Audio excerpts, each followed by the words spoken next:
వాళ్ళకి బ్యాటింగ్లో నజ్ముల్ షాంతా అండ్ ముస్తఫిజుర్ రహీం చాలా ఇంపార్టెంట్ ప్లేయర్స్. వీళ్ళే మ్యాచ్ చేంజ్ చేసే ప్లేయర్స్. అండ్ బౌలింగ్లో Mustafizur Rahman, Taskin Ahmed and Mehidy Hasan Miraz game changing bowlers వీళ్ళు. ముస్తఫిజుర్కి రోహిత్ పైన మంచి రికార్డ్స్ ఉన్నాయి, పవర్ ప్లేలో వికెట్స్ తీస్తాడు.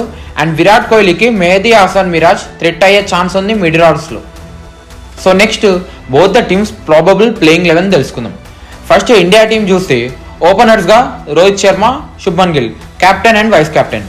శుభ్మన్ గిల్ అయితే డ్రీమ్ ఫామ్లో ఉండు. శుభ్మన్ గిల్ పైన ఎట్లాంటి డౌట్ లేదు.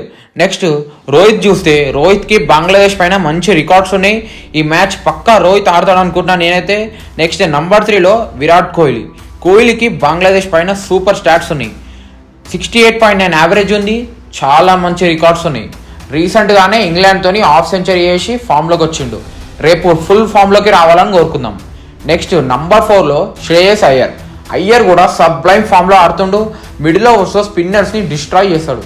అండ్ నెక్స్ట్ నంబర్ 5లో KL Rahul, the match winner.